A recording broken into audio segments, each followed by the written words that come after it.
Hello, ladies and gentlemen. Welcome back to another episode here on European Confessions. The following story that you're going to be listening to, it was sent to me by one of our admin. The message that was sent to me, it reads like this. Hello, how are you? Can you please post my own story? Is anonymous. I am a woman and I am currently staying here in South Africa. I came here like a very long time ago. I came with my husband, but there were other things that happened that I could not control. He chose, me and him, we chose, this was our plan. He was going to get married to a South African lady, and then after that, they would get their divorce, and then me and him, we can move in together again. But unfortunately, things did not go according to plan. My husband and that woman, they end up falling in love. They even had a baby together. And at that time, I even suspected, after they had gotten married and my husband had gotten his papers. So to me, as a foolish woman who would believe anything that a husband will tell her, he told me that the Home Affairs was supposed to see them together. But that never happened. It was them just wanting to sleep with each other. They had a baby, and that angered me. It was really painful for me. I would have never done such a thing to him if this was the game plan for me to get married to a South African man so that I can have papers and also he can have papers as my husband, knowing that we are just husband and wife, even though on paper married to a South African. But they chose not to do that. They explained the situation that it was very difficult. They had to share the same bed, also to take pictures to prove their relationship. Maybe it was too strict on them. I don't know. I forgave my husband and I moved on with my life. But the problem came when this woman started insulting me. I was working at this other salon, really desperate at that time. She would gossip about me, why my husband had divorced me and had chosen her. It was because she was much more beautiful. I said, this woman, she does not even know me. Why is she insulting me in such a way? Okay, it is fine. I have given her my husband. Let them enjoy the money. I don't care, because my husband is a mechanic. He was making a lot of money. There was even a time when he was contracting for Mercedes-Benz and he was earning a lot of money. So she would gossip about me. He even bought a car for her. I spoke with my mom one day when I had had enough. She came to our salon and she did not find me there, and she started to gossip about me. When I returned back, the women that I was working with, then they told me all the bad stuff that she had been saying about me. I called my mom and I told her. My mom then told me that she was going to make a plan for me. So the problem with spirituality, if you bewitch someone, that person is also capable of doing that same thing to you. I bewitched that woman. I wanted her dead and gone so that my husband can return back to me. As a woman now that he had money, she could access any traditional healer that was available to her, and she paid a lot of money to this other traditional healer. I was fired from work. It was very difficult for me. I want to thank God that the people from the church where I used to go to, they would give me some food. I was even staying at the church because I could not afford to pay rent. At the saloon where I was working, there was this other woman who was a Mozambican woman. She called me one day and she told me that there was another lady who could help me with a job. But the problem with that lady was that she was someone who was a traditional person. And when she had told that lady from her country that I was looking for a job, the problem was that I was a Christian, and she requested that if I could let go of this Christian thing that I was doing, then I could work for her. I said it is fine. I stopped going to church and I started working for her. As time went on, she asked me what is it that I wanted to do here in South Africa, and I told her that I wanted to start a business, a small little empire of mine, my hair empire. And then she said she was willing to assist me. At that time when she told me that she was willing to assist me, I never thought that I would end up owning 9 hairpiece shops across Gauteng, from Pretoria, Soweto, Midrand, everywhere where you can think of. I do have these shops. Some of them, I do not run them, but there are other women that do run these shops for me. Like, we do either 70-30, depending with how much you have. So I opened a lot of these shops and I survive on that. And most of the women, they love my Brazilian wigs, Peruvian bundles, and sleek frontals that I do have in my shops. It was not an easy thing to do. We were robbed several times until she told me the truth. She said that since you are a foreigner, you will never have access to a bank loan. What I'm going to do is that I will go with you to my village in Mozambique. I'm going to see if my uncle can assist you. I was so nervous.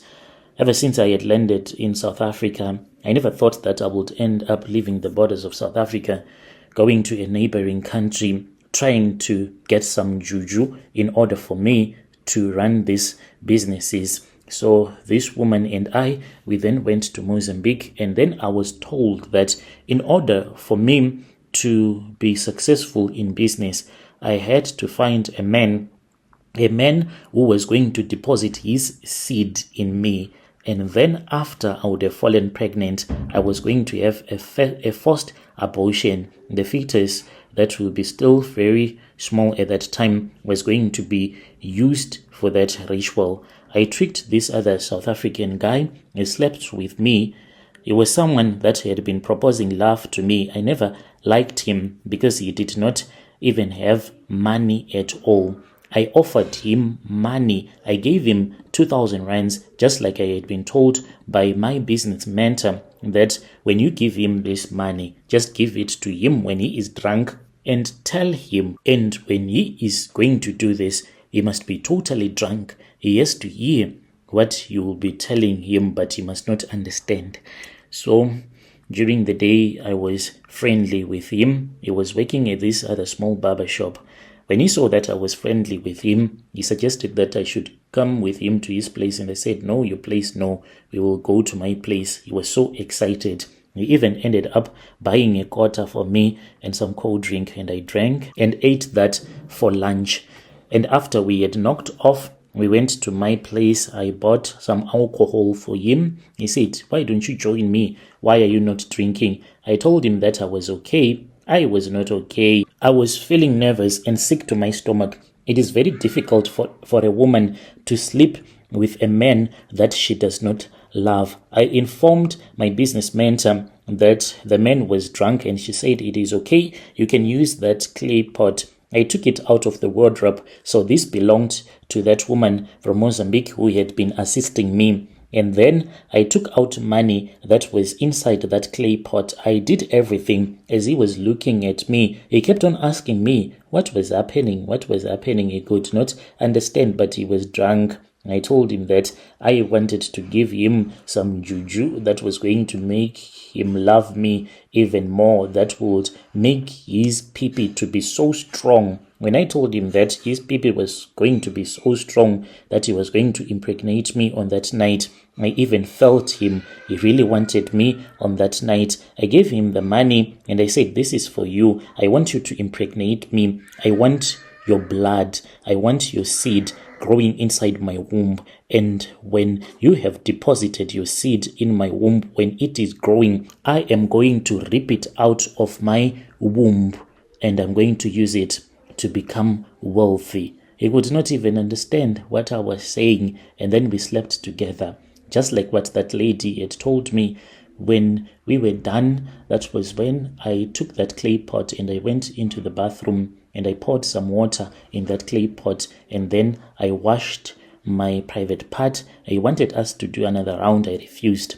I felt as if I was disgusted by him. I never liked him anyway. May God forgive me. I fell pregnant because the next day that lady came and I was told to drink the water that I had used to wash my private part for. That was going to make me to fall pregnant as quickly as possible, to open up my womb so that his semen that he had left inside of me can find its way and fertilize me. Even though I was not ovulating, it was pure magic, which was happening at that time.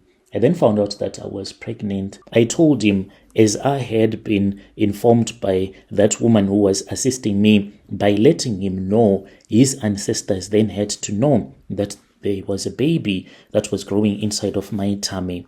This baby, as it was growing, we were preparing for the rituals until the night when I was initiated.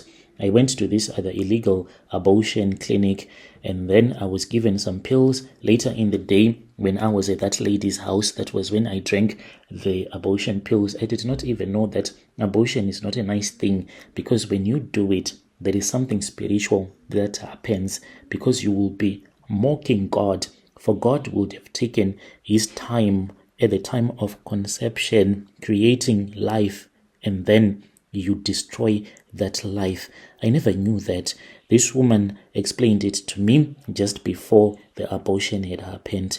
I felt so bad, and I said, God, I'm not trying to mock you. She then said, you are mocking him. Otherwise, if you say you are not mocking him, how are you going to be rich? How? And she was so angry with me. Then the bleeding started. So when I started to bleed heavily, she took that clay pot and she placed it between my legs, and she said, I want this blood inside the clay pot. Do you understand? She was angry because I was not cooperating. I was no longer comfortable doing that, because she said that she was going to show me the fetus after it would have removed itself from my womb. I felt a pop, something coming out of my private parts, and then I looked and I saw something that looked like a skinned rat that was inside of there. And he said, oh, here it is. What we are going to do is that we are going to mash it up, blend it, and you have to feast on it until it is finished up, and then everything is going to be okay. You see, it was not that difficult. We took that clay pot that had the fetus, and then we went into her kitchen. She blended that thing. That woman, I don't know, it's like she has the heart of the devil. She gave me that juice to drink, and I could not do it. And then she kept on forcing me, and she told me that I had to finish it up before the sun rises. Otherwise, it was all going to be wasted, for I could not drink it after the sun would have risen. Then I could not drink it anymore. I forced myself, as she kept on reminding me that it had to be done. It had to be done, she reminded me. Think about all the businesses that you are going to own. So I did it. I did it, and I drank without even thinking twice. I wanted to vomit afterwards. She gave me this plant, and she said, smell this plant. Just put it close to your nose. You're going to be okay. And I felt relieved, and I had a running stomach for nearly a week. I had a terrible running stomach, such that I would scream when I would be in the toilet because of the pain that I felt in my stomach. That is how I became a ritualist. Dear listeners, right there was a message that was sent to me. Strange things indeed, they do happen in this world. Can you just imagine?